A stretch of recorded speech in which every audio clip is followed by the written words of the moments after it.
أعوذ بالله من الشيطان الرجيم بسم الله الرحمن الرحيم أصحاب الجنة يومئذ خير مستقرا وأحسن مقيلا صدق الله العظيم. سورہ الفرقان آیت نمبر 24 آپ کے سامنے تلاوت کی، جس کا ترجمہ کچھ اس طرح ہے: اصحاب الجنت یومئذ خیر مستقرا. اس روز جنتی انسان اچھی جگہ ٹھہریں گے. وَأَحْسَنُ مَقِيلًا، اور دوپہر گزارنے کو ایک عمدہ مقام پائیں گے.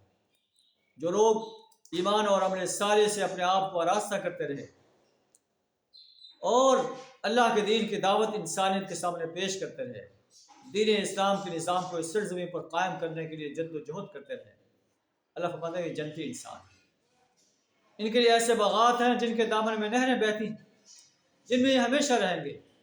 تو اس کے برعکس جو اللہ کو چھوڑ کر اوروں کی بندگی اختیار کرتے رہے، اوروں کی پرستش، اوروں کی اطاعت کرتے رہے، اوروں کو حاجت روا اور مشکل کشا مانتے رہے، ان کے لیے جہنم کی آگ جن میں وہ ہمیشہ ہمیشہ رہیں گے.